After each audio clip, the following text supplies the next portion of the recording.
Well, I read the book, The Same Kind of Different as Me. How many of you have read it? I think we have copies out on the table. If you haven't, please buy it. It's worth the read.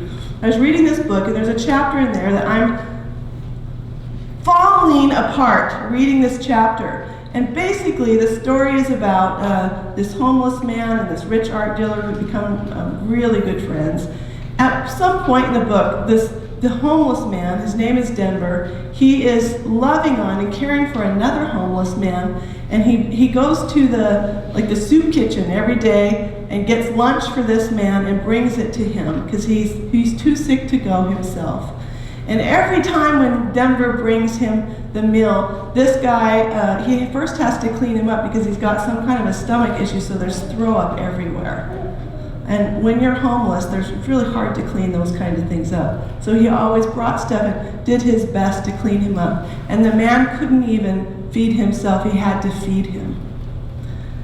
Which seems super compassionate. But then add to the story that as Denver was caring for this homeless man was cursing at him, telling him to leave him alone, and even swinging punches at him the best he could.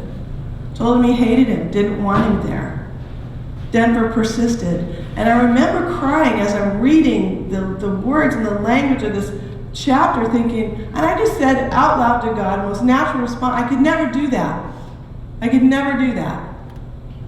Number one, I don't do vomit very well. I mean, I see vomit, I vomit. I mean, that's kind of how it is. I was even not that kind of mom who vomited when their kids vomited. I mean, it was not good. And so I was thinking I could never do that. And then I felt just overcome with the shame of the fact that I just told God I could never do that. What if God actually called me to clean up vomit off of a homeless person? Would I really say no to the God of the universe? That disturbed me because my answer was, yeah, I'd say no to that. So I cried again. I said, Lord, I hate what this feels like, but I know the truth about me. But if you'll just make me okay with it, like if you'll just give me willingness to be willing, that would be good. And I kind of set that down. Well, it wasn't even 1 or 2 weeks later. I don't even know the exact time frame, but a very short period of time. And I am, excuse me, I am driving down Diamond Boulevard. And I'm in the inside lane, in the turn lane, right there at the corner of Diamond and Old Seward, where you turn, like Starbucks is right there to the right.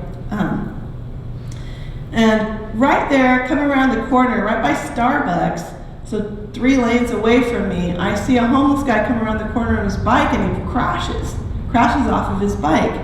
And he's sitting on the sidewalk, and he's hurt, he's holding his arm, he's holding his stomach, he's crying. I'm like, oh man, it's terrible. All of us were looking at this.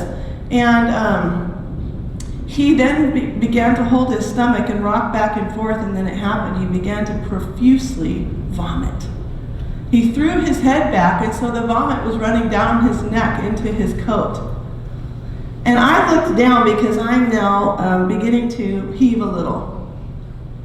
I looked down, and there on the floorboard on my passenger side is a roll of paper towel.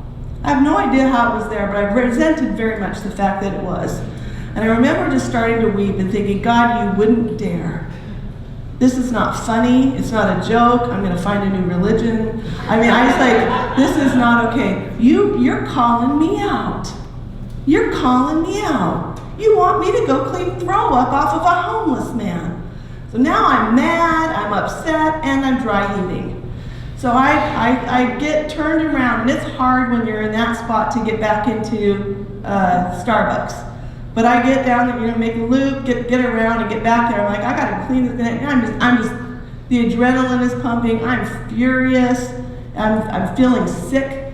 And I finally get back there, and I'm waiting to turn. I'm back at the stoplight, waiting to turn into the Starbucks there, and an ambulance pulls up, loads up the guy, and takes off before I could get in there. I pulled into Starbucks, sat there, and just wept in the car. The Father just spoke over me. I know you, and I will not call you into something that's ill-fitting for you. The plans I have for you are so tailored to who you are. They match you. They match your personality. And I'm with you in it. All I want from you is a yes.